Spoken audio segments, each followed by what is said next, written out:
Tēnā koutou katoa and hello everybody. Welcome to the Planet Pulse Pacific podcast. My name is Ben Adelberg and I'm coming to you from Tamaki Makaurau, Auckland. Tēnei ka mihi ke te mana whenua o Aotearoa. And g'day, I'm Emma Strutt and I'm currently coming to you from Yugambeh country in Queensland. I'd like to acknowledge the traditional custodians of country throughout Australia and their connections to land, sea and community. Finally, if you find value in this poddy, please subscribe, comment, like or share on our social media and consider buying us a coffee if you'd like to help support our work. Now on with the show. Now, as you've just heard, and probably now looking down at your phone and wondering, yes, the Lentil Intervention podcast has a new name. All the same topics, the same amazing, inspiring guests, but a fresh rebrand which we feel better represents our conversations. We've also had some downtime from recordings, but we've used that to build a new website, athletesfornature.org, where amongst all other goodness, you will find the full back catalogue of our podcast and our resources, including recommended books to read and our plant-based recipes. So make sure you check that out, as well as our upcoming events. So Emma, on with the resumption of Season 5. Yeah, so today we are speaking with Lydia Green, the founder and project director of Manta Watch New Zealand, a charitable trust dedicated to protecting and studying manta rays. With a marine biology degree and over 15 years of experience in marine science, Lydia has led groundbreaking efforts in manta ray research to drive conservation. She's worked in waters across the globe, from Fiji to Mexico and more, and brings a wealth of experience to New Zealand's manta research. Since founding Manta Watch New Zealand in 2017, Lydia has been at the forefront of marine education and conservation, inspiring a new generation of ocean stewards, and we are so lucky to speak with her today. So Lydia, thank you so much for joining us. Kia ora, thanks for having me. Lydia, we first met a couple of months ago as we were both panelists at the Youth Climate Conference. And I recently attended your film screening in Auckland, a fascinating watch, which we will talk about shortly. But to kick off, tell us a little bit about your background and how you chose to become a marine scientist. Okay. I guess it kind of chose me in a way. I was very lucky in regards to, I always knew that I wanted to do something with the ocean. So I was actually born in the middle of a country, like hours drive away from the ocean, and it wasn't a forefront in our childhood, but I was always drawn to bodies of water. I was completely obsessed with sharks and nature shows, and as soon as I kind of knew what a marine biologist was, I was like, I kind of want to be that. And so, yeah, I've just followed the Moana through thick and thin, and she's taken me on all kinds of different journeys, and I've kind of landed with manta rays. But before that, I find everything to do with the natural world just completely fascinating, and the ocean's just the next level. Like, it's just a whole different world. So everything from seaweed through to mantas to whales to anything really, like, I'm just completely obsessed with. And so I spent a lot of that time kind of having certain, I guess, champion animals that I really wanted to learn about more. And so I worked with them, learned about them. For me, it's really important to get kind of hands-on experience. I just kind of followed my passion, and here I am. I remember diving with mantas in Lombok Strait, and this was probably, more than 10 years ago now, but it still remains one of my most memorable diving experiences ever, because they are just such gorgeous, awe-inspiring, huge creatures.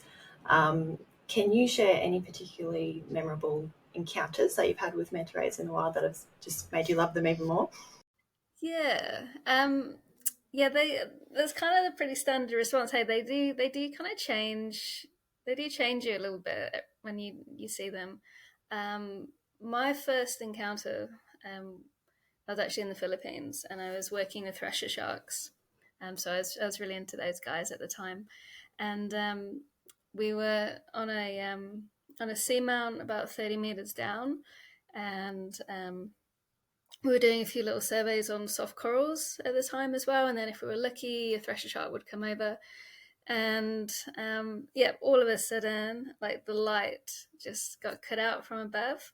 And so then we all looked up, and then there was this massive manta ray just hovering over us. And she was there for, just it was like a minute, which seemed like ages and ages. And then she just went off. And I was just like, what just happened? I mean, that's the beauty of the ocean. And even because I just think it's just totally magic. Like every time you go out there, she's just like an amazing teacher. But the thing is, you just never actually know what's going to happen, or what you're going to see, or what's going to jump out. And so that kind of started the journey.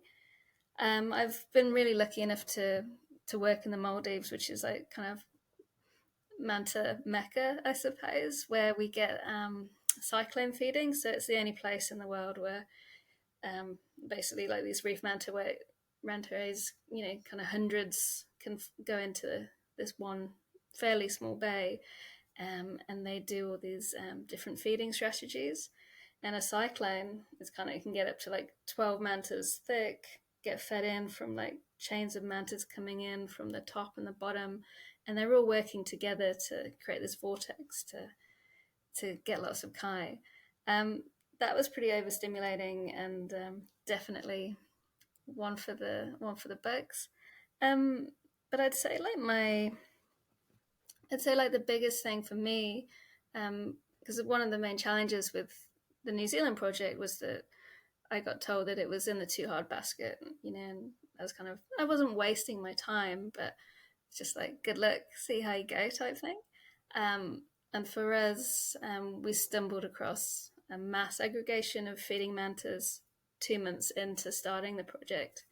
And that just it blew my mind, and it was the biggest aggregation we think, has ever been witnessed globally of this particular species. And 2 months prior, like, we didn't know whether we'd actually be able to research this population. And so I guess that experience, it means so much to me in a lot of different ways, but that's probably like my standout.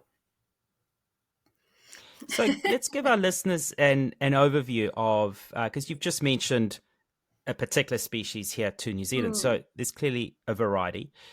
So tell us in general, what are mantas, and how do they vary in different parts of the world? And tell us some sort of key things about them. Okay, so they're the largest ray in the world, and they're closely related to sharks. So they have a cartilaginous skeleton. And we have 2 official species of manta rays. So we have the reef manta, and they're normally found in kind of tropics. So when you go diving, so like when you're in Indonesia, you're normally likely to see the reef manta, and they can range between like 3.5, sometimes 4 meters across. And very user friendly in terms of a species. And then we have the oceanic manta ray, and that's the one that we have here in New Zealand. And these guys can get up to 7 meters across. And as their name suggests, they have a lot more kind of like oceanic lifestyle, and we know quite a lot less about those guys. And then we have a subspecies that's found in the Caribbean, and that's literally kind of a smush of the two. So I've been very lucky to work with all 3 of them. And then they're also called mobulid rays. So that's to do with their mouths and head setup. And then we also have some mini mantas called devil rays, and there's 8 species of those. So they're a lot smaller. And in Aotearoa, New Zealand, we have 1 species of devil ray as well. And so a big part of our project is raising awareness and collecting data about those little guys as well. And that species is the spine-tailed devil ray. And that's the largest of all devil rays. Can get up to about 3.5 meters across. These guys are all filter feeders. And so, they swim through their prey, and they use gill rakers to filter the krill or the zooplankton or the tiny fish out of the water column. And one of the main reasons that we're doing all this mahi to raise awareness and protect them is that there's active fisheries for gill rakers. And so a lot of manta and devil rays are either retained or targeted. And so a lot of those global populations are in severe decline. And so there's lots of different projects around the world focusing on different manta and devil rays, and each project has a different challenge. But fisheries is a massive one for us. And even in New Zealand, like we're not quite sure of that impact yet, but that's something that we're really wanting to dive into. And mantas are quite intelligent as well. Yeah, so they have the largest brain of any fish, and the brain structure is way more suited to, say, like a marine mammal as opposed to a standard shark. And they're highly interactive, highly sociable. Each one has their own personality as well. So we do come across some moody mantas from time to time. But yeah, that's another way that people can just have a really insane connection with this species, because they're looking at you and checking you out just as much as you are they. So yeah, they are a pretty special thing, and the more we learn about them, yeah, we're just blown away type thing. So tell us more about Manta Watch New Zealand and how it came to be, the main objectives, the project goals of this charity.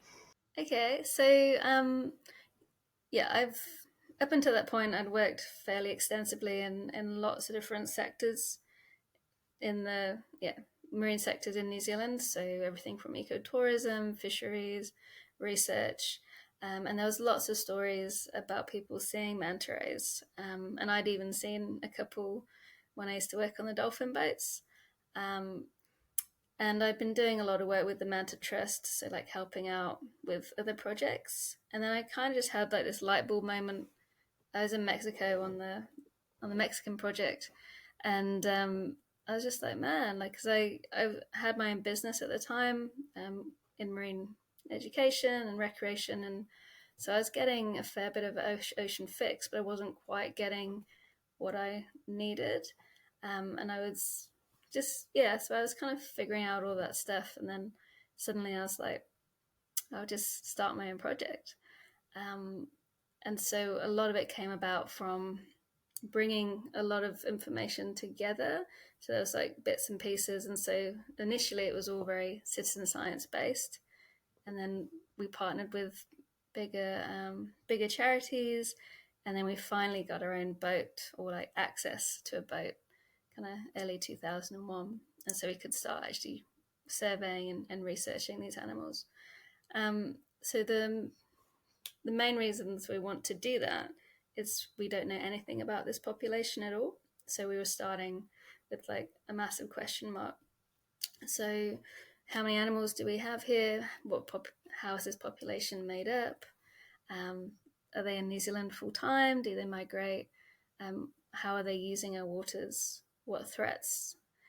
So they're a protected species in New Zealand, but the domestic threat classification is what we call data deficient. And so we're in a tricky situation where we don't have enough information about them to properly protect them. And so a big objective for us was to start doing the mahi, getting the sightings, building a manta community as well. And so it's collective knowledge sharing and knowledge gain. So we're bringing all that stuff together and starting to get some really good traction. And as of yesterday, the threat classification is under assessment.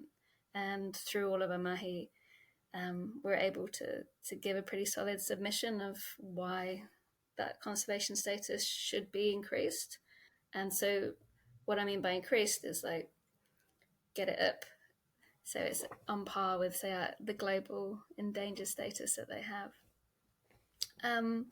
I guess like the other side of the project, I've always had this innate desire to connect people to the ocean. I just think it's just such a vessel. It's just such a big bubble of joy. And then if people can kind of experience maybe a tenth of the amazingness that I've experienced, and it will change them forever, and it will just make them care and love, and just have a connection with their natural environment.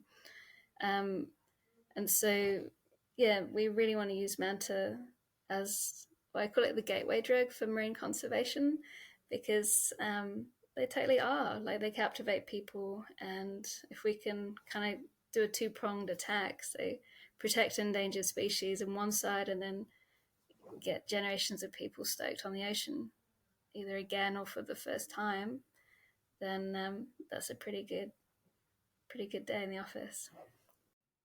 So you've got a good few years now under the belt with the research that you have been doing through Manta Watch. There'll be a lot of learnings so far, a lot of sort of surprises you may have come across as well, a lot of challenges. So, give us some insight. What have been some key learnings so far from this research, especially the surprise findings that you may have come across?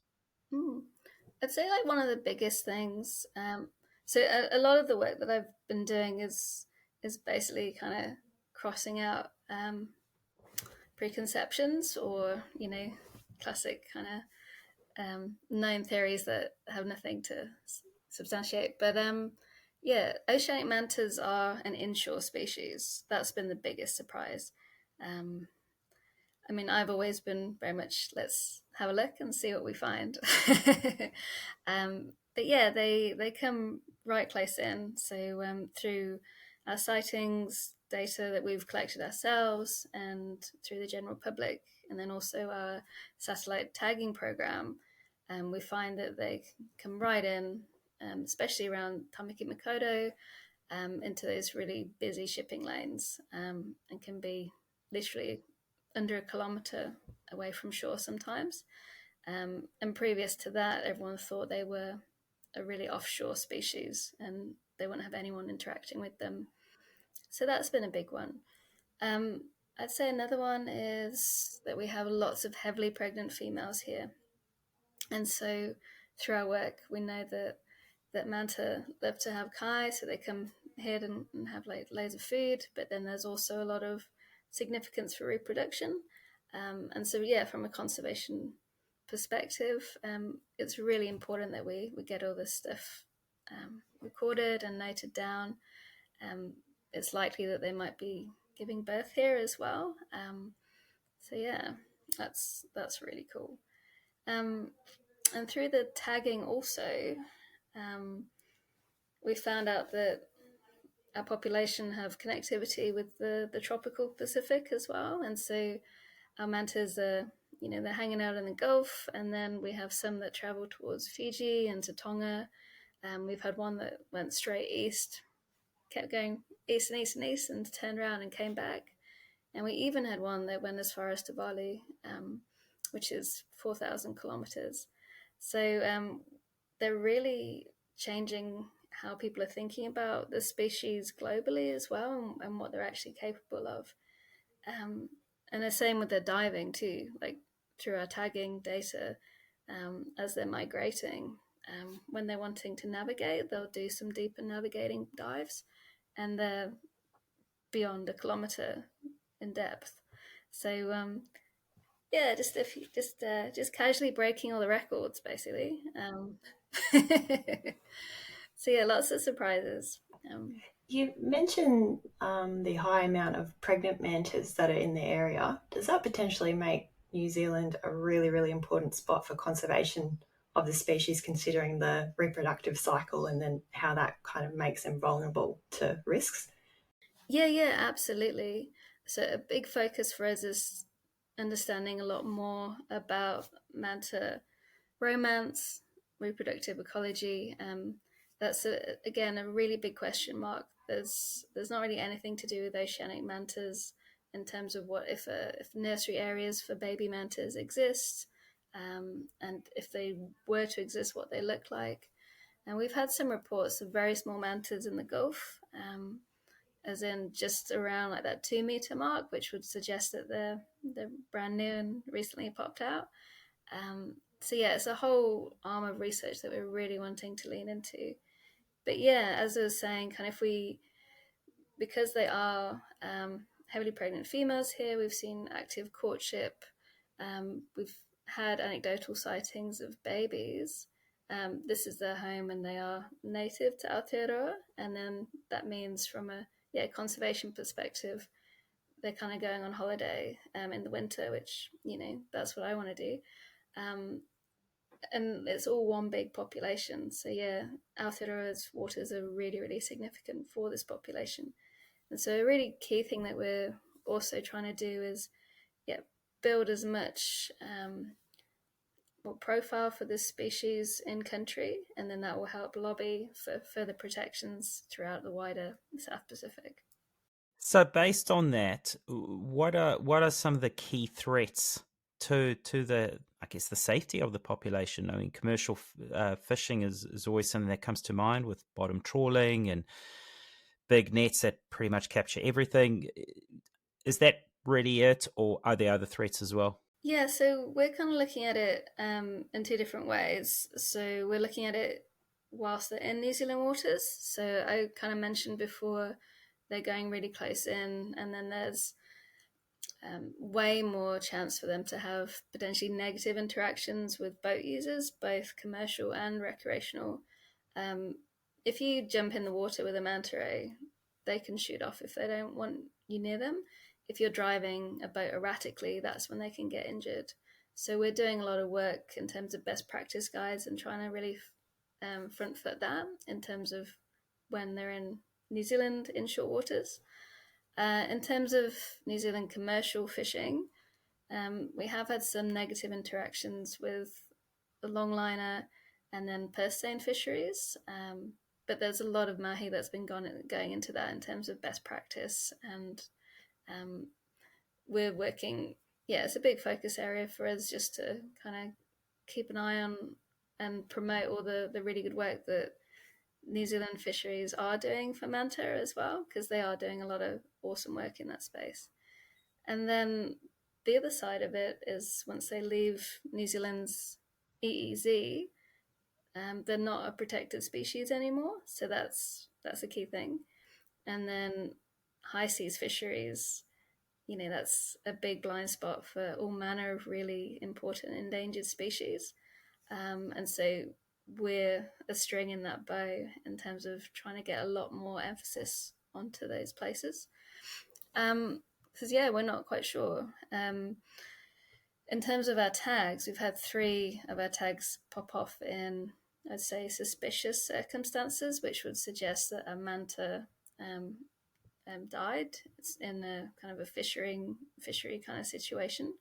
And that's where the tag went down beyond kind of 2,000 meters, which would suggest the manta died and sank. So our sample size is relatively small, and it's happened 3 times. And so, and kind of around the same place, so like north of Tonga.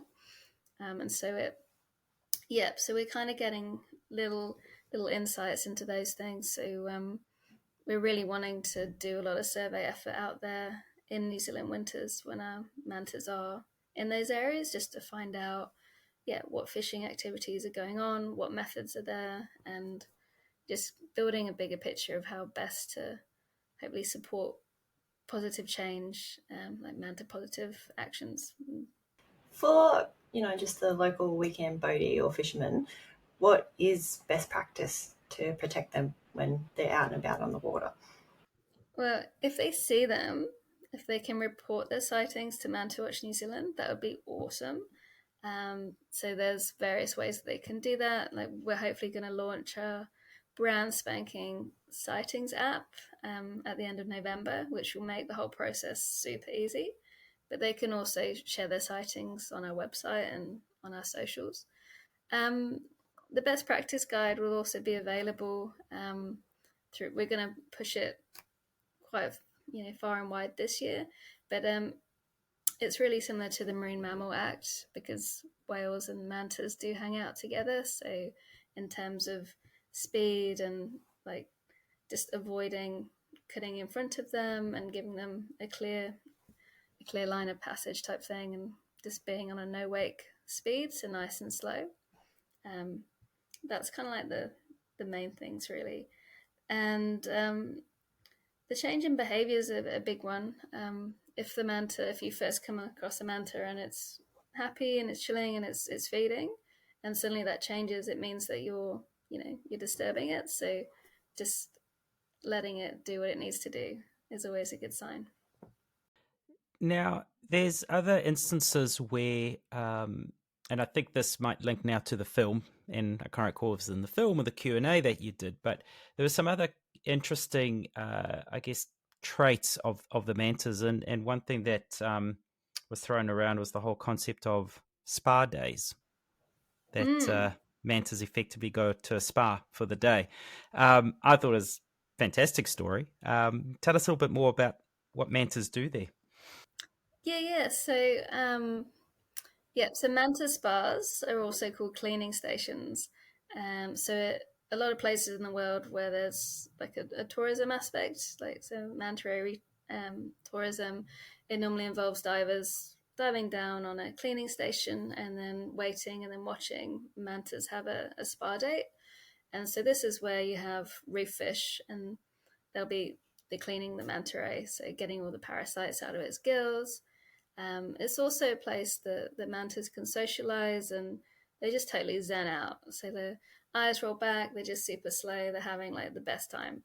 And generally, I mean, can't speak for manta, but yeah, they'll normally have a big load of kai. They'll feed pretty hard out, and then they'll go have a spa. They might rest on the surface for a bit, and then feed again. Um, and so for us, with our project, we haven't found cleaning stations yet. So we're trying to figure out whether we do have them in New Zealand, and specifically in the Gulf, where we do a lot of our work. So we have got some areas where we're thinking there could be potential ones. And so if we could find them, then it would really revolutionize how we collect our data. Because currently our main interactions are all with mantas that are actively feeding, and so that's like high speed.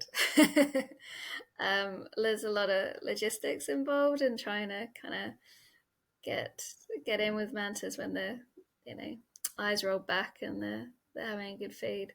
So if we can interact with them when they're otherwise engaged in spa dates, then that would be very chill and very nice. So if someone stumbles across this and they want to share data with you, you mentioned the sighting map, but what kind of data are you after from people? Is it photos or videos or general descriptors? What works best? Yep, so photos and videos equal data for us. So high resolution, the better. So like a direct share is really good because then we don't have to ask for the original. But basically, I can find out so much about somebody's encounter through photos or videos. So we can get the gender, we can find out if the animal is pregnant. Another key part of our research is photo IDs. So the spot pattern on a manta ray's belly is unique to that individual, and so we catalogue those images. And so then we can track that manta ray over time. If we see it again, that's called a resighting, and then we can learn more about the population size, growth rates, all that kind of stuff. Also, injuries. We can learn just like so much, and so we really encourage people to take as much footage as possible, and then they can send it directly into the project. And then if they find a new manta that isn't in our database, then they get to name it. So that's pretty cool. And then alongside that, then we just need the time, date, and location. Because then we so all of our sightings are geo-referenced, and then we can make sightings maps out of them. And knowing the time and the date helps us to kind of get a bigger picture of what's bringing the manta to the surface. So that's that key ones really, and then I can kind of glean all the other information that we need. So just from all that footage, and when we're out doing our surveys, so we'll use aerial drones and we'll use GoPros, and it's very much collecting as much visual data as possible, while we're out there, and then we analyze it when we get back. So citizen scientists are really crucial to continue to grow your Manta community and all the data that you have. So to our listeners, that's if there's any keen ocean lovers, we certainly encourage them to get involved, and there'll be a new app to support that very shortly as well, which can only make it easier. Are there other ways we can support Manta Watch Aotearoa New Zealand? Yeah, one of our biggest challenges is that people don't realise that we have manta rays in New Zealand. And so, yeah, just talking about it and spreading the word. It's amazing. People start seeing them once they believe that they're there, and they don't see them when they don't. So, yeah, just getting people talking about it.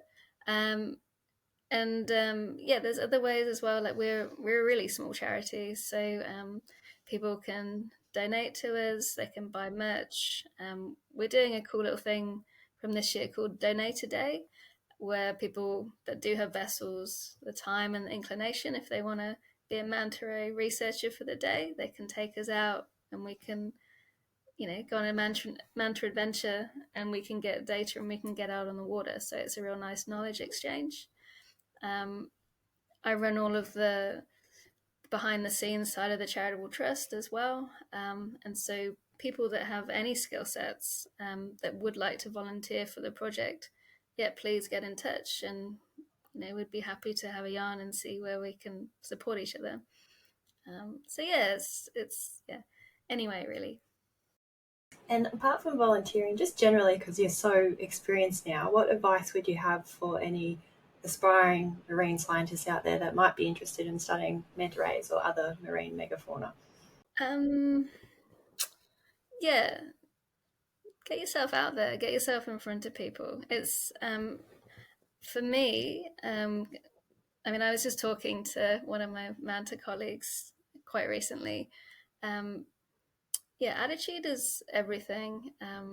Like you can learn all the skills, but yeah, if you've got a really good attitude, if you're dedicated, that passion, hard worker, we want people like that. We want people that we can trust. That it's all about succession plans. For me, just kaitiaki for like a really small time. Like we're wanting to give this project back to community anyway. But yeah, there's lots of working parts, and I don't want to hold anything. Like it's not my place to. And we're wanting to bring everyone along for this journey. Um, so yeah, just live in your values, and yeah, get amongst the right people. Just put yourself out there. I've spent way too long volunteering. um, but it's great. Like you get paid in different ways. So yeah, just follow what your passion is, and yeah, being in the right place. It's all about who you know as well. Things open up for you. Now, storytelling is a very important way of getting information out there. Manta Watch, Discovering Aotearoa New Zealand's Gentle Giants, the film that you've produced, it's now probably a year or two old. Um, are we going to see a part two come out at some No point? pressure, Because there's been because you're not busy enough. because there's been some progression with what the Mm, story you tell in the yeah. film and what you've subsequently sort of put out there through your Q&A and through this. So is that potentially in the works? Yeah, absolutely. It's such a beautiful way of packaging everything, and it's so digestible. And yeah, 100%. Storytelling is just the most powerful way to get all of these messages out and really engage with people. Um, yeah, like that's the first thing I say kind of in the Q&A. Like I'm way better at finding manta now, and yeah, we've got so much more knowledge. Um, yeah, we have been talking about it. So we will see how we go.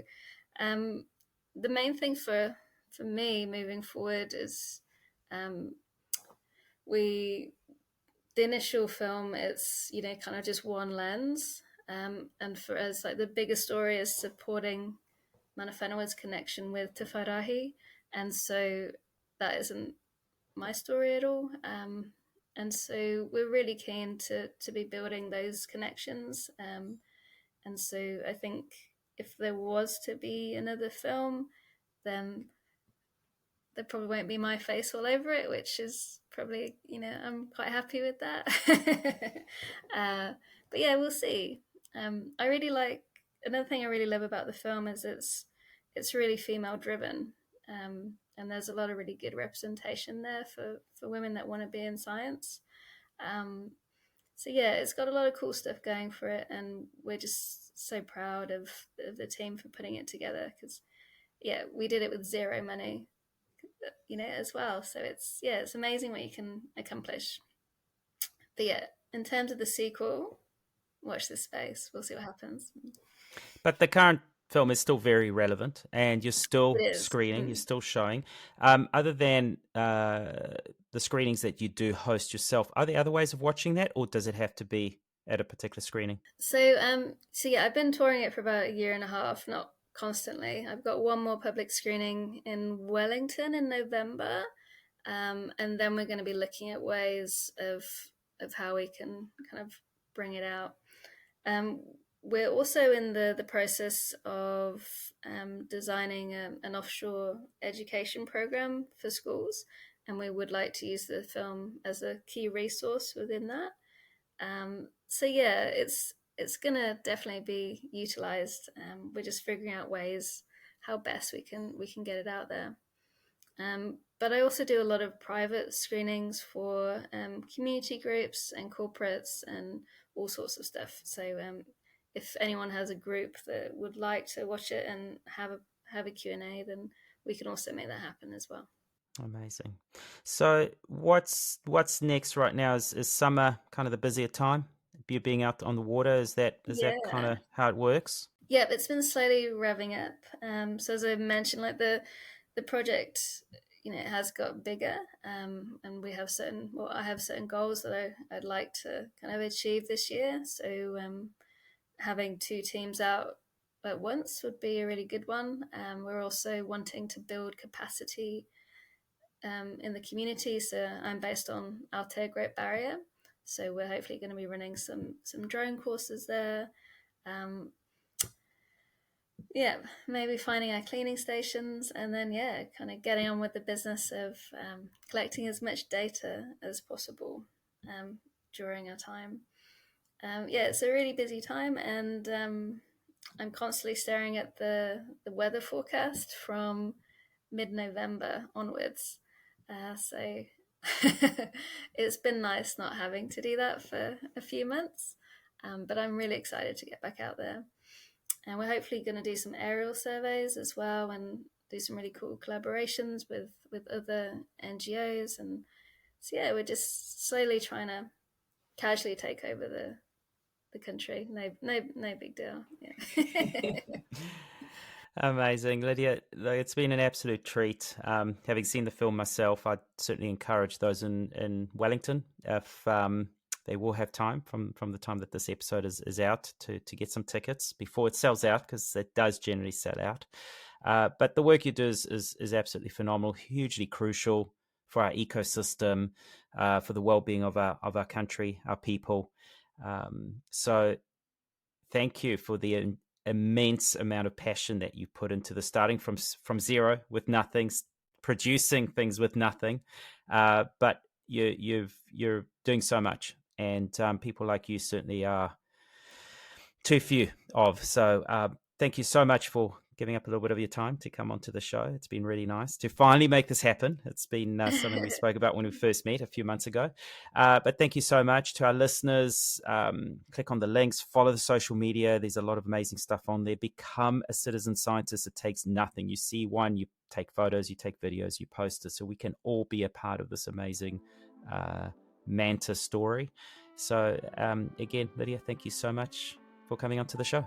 Thank you so much for your time. We love talking about the project and being able to share this mahi. So thank you so much for the opportunity and wonderful questions.